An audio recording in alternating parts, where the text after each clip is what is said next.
दोस्तों, सौरमंडल की अगली कड़ी में आज हम लोग 141 से और लास्ट तक के प्रश्नों का अध्ययन करेंगे और इसके पश्चात वन लाइनर फैक्ट जो सौरमंडल से संबंधित हैं वो केवल 10 मिनट के अंदर ही हम सारे फैक्ट करवा देंगे। आइए शुरू करते हैं। प्रश्न नंबर 141, पश्चिम की ओर भ्रमण करने वाला ग्रह कौन सा है दोस्तों? अरुण है। ओबेरॉन, टाइटेनिया, एरियल, अंबारियल और मिरांडा ये पांचों किस ग्रह के उपग्रह हैं दोस्तों? ये अरुण के हैं।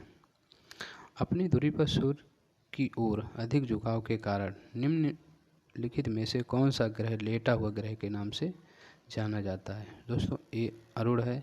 57 डिग्री झुकाव है इसका। अगला, यूरेनस सूर्य के चारों ओर एक चक्कर लगाने में कितना समय लेता है? दोस्तों ये लेता है 84 वर्ष। अन्य ग्रहों की अपेक्षा विपरीत दिशा में घूमने वाला ग्रह कौन सा है? दोस्तों ये भी यूरेनस या अरुण ही है। कौन सा ग्रह हरे प्रकाश को उत्सर्जित करता है? दोस्तों ये वरुण है, यानी नेपच्यून। सौर परिवार के निम्न ग्रहों में से कौन सा ग्रह सबसे अधिक ठंडा ग्रह है? सौरमंडल में सबसे अधिक ठंडा ग्रह है वो वरुण है, यानी नेपच्यून है। किस गैस की उपस्थिति के कारण वरुण ग्रह हरे रंग का दिखाई देता है? दोस्तों वरुण ग्रह हरे रंग का दिखाई देता है, इसका प्रमुख कारण मेथेन गैस है, ये है। निम्नलिखित में से कौन से दो ग्रह सहोदर भाई के नाम से जाने जाते हैं? दोस्तों सहोदर भाई के नाम से जाने जाएंगे अरुण और वरुण। यहाँ पर गलती नहीं करनी है। वो पृथ्वी की बहन के नाम से पृथ्वी और शुक्र हैं, या भगिनी के नाम से अगर जाना जाएगा तो पृथ्वी और शुक्र होगा, लेकिन सहोदर भाई के नाम से जाना जाएगा तो अरुण और वरुण होगा। सौरमंडल का सबसे छोटा ग्रह कौन सा है? दोस्तों पता होगा, ये तो सबको मालूम है, बुध है।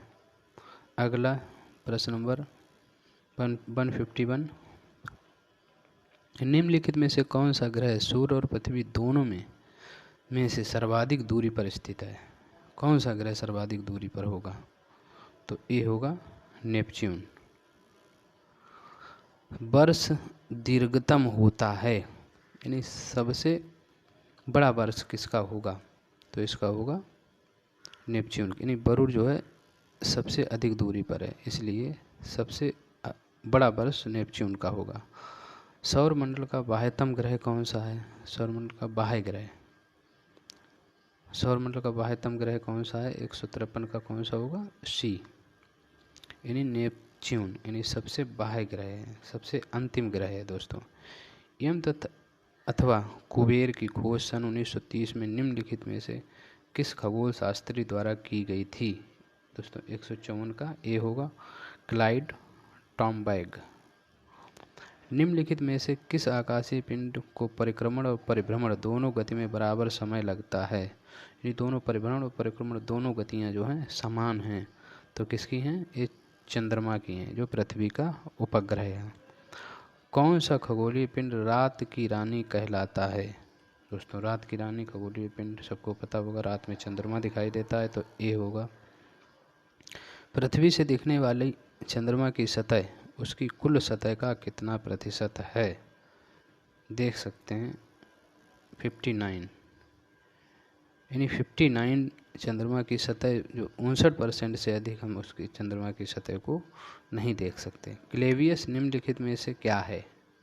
बताइएगा, क्लेवियस निम्नलिखित में से क्या है? चंद्रमा पर स्थित सबसे बड़ा क्रेटर है, बी है इसका। अगला 159, दोस्तों पृथ्वी एवं चंद्रमा के बीच स्थित अंतरिक्ष को किस नाम से जाना जाता है? Very very important. 159 नंबर, इसे सिसलूनर कहते हैं, सिसलूनर। निम्नलिखित में से कौन सूर्य का ग्रह नहीं है? यानी ग्रह नहीं है, इसके मतलब उपग्रह है, तो ये चंद्रमा है। पृथ्वी का एकमात्र उपग्रह दोस्तों ये भी चंद्रमा ही होगा। शांत समुद्र और तूफानों का महासागर निम्नलिखित में से कहाँ स्थित है? शांत, सी ऑफ ट्रैंक्विलिटी दोस्तों कहाँ है? चंद्रमा पर, जहाँ पर अपोलो 11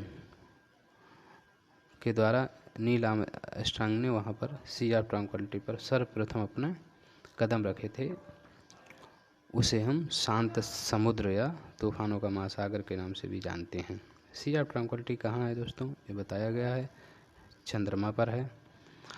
चंद्रमा पृथ्वी का एक चक्कर कितने दिनों में लगाता है? दोस्तों चंद्रमा पृथ्वी का एक चक्कर लगाने में कितना समय लेता है? ये है 27 सही या 1/3 दिन या 27.3 दिन। चंद्रमा से पृथ्वी तक प्रकाश के पहुंचने में लगने वाला समय, दोस्तों लगने वाला समय क्या है? लगने वाला समय जो है वो 1.3 सेकेंड है, लेकिन इसमें नहीं दिया है। 1 सेकेंड दिया है, 2 सेकेंड से अधिक दिया, 2 सेकेंड से कम दिया है, तो इसका उत्तर डी होगा, लास्ट वाला। अगला 166,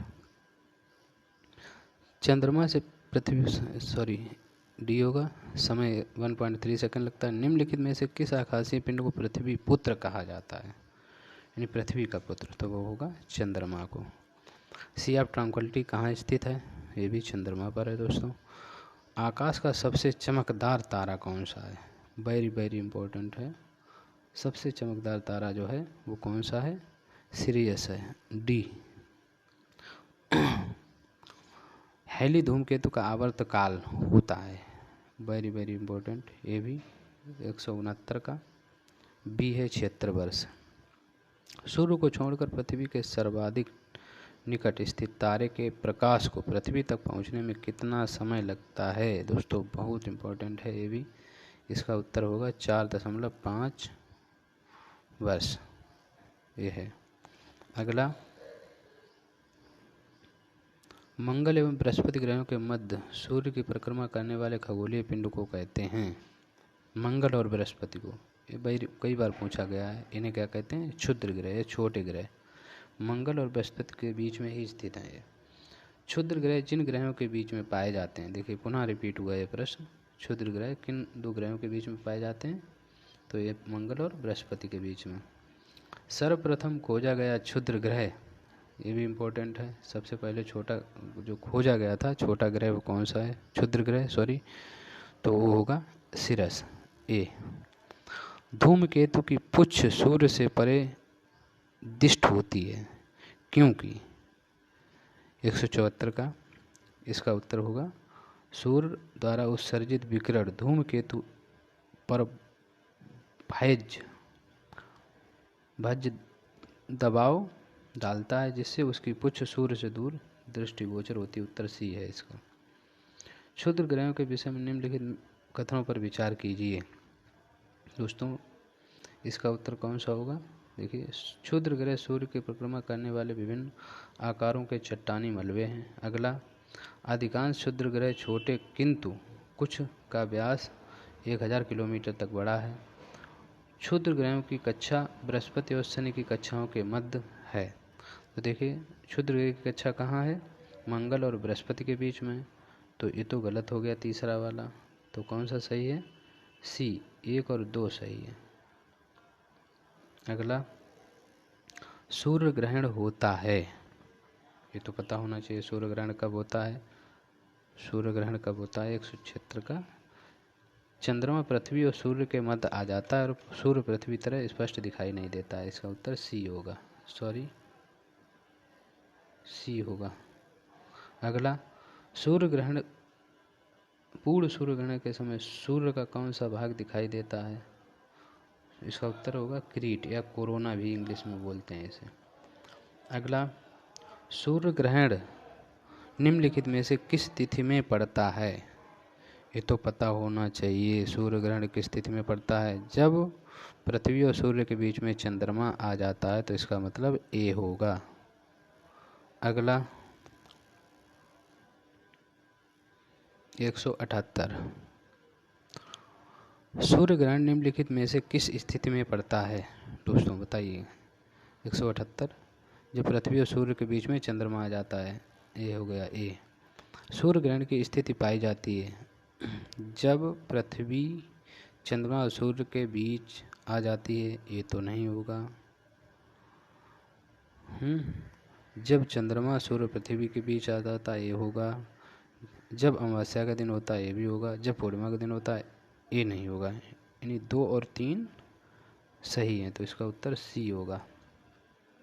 एक कैलेंडर वर्ष में अधिक से अधिक कितने ग्रहण हो सकते हैं दोस्तों? बी होगा इसका, very very important, 7। Diamond ring की घटना कहाँ घटित होती है? डायमंड रिंग 181 का दोस्तों ये चीज़ ध्यान रखना, सूर्य ग्रहण के दिन डायमंड रिंग की घटना घटित होती है। सिजगी क्या है? सिजगी, देखिए सिजगी सूर्य चंद्रमा और पृथ्वी एक ही सीधी रेखा में है, तो उसे हम क्या कहेंगे? सिजगी। सूर्य पृथ्वी चंद्रमा एक सीधी रेखा में है, तो इसका उत्तर ए होगा, ए। चंद्र ग्रहण का कारण क्या है? चंद्र ग्रहण का प्रमुख कारण क्या है दोस्तों? सूर्य एवं चंद्रमा के बीच में जब पृथ्वी आ जाती है तो क्या होता है? चंद्र ग्रहण। ये कब पड़ता है? पूर्णिमा को, सी होगा इसका। चंद्र ग्रहण कब घटित होता है दोस्तों? बताया गया है, ये पूर्णिमा के दिन होता है ना। आगे देखते हैं, 2 प्रश्न बचे हैं। सूची फर्स्ट को सूची सेकंड से सम्मिलित करेंगे। देखिए, सौर मंडल का सबसे छोटा ग्रह कौन सा होगा? बुध होगा। सौर मंडल का सबसे बड़ा ग्रह कौन सा होगा? सबको पता है, बृहस्पति होगा। सौर मंडल में सूर्य से दूसरे स्थान पर कौन सा ग्रह होगा?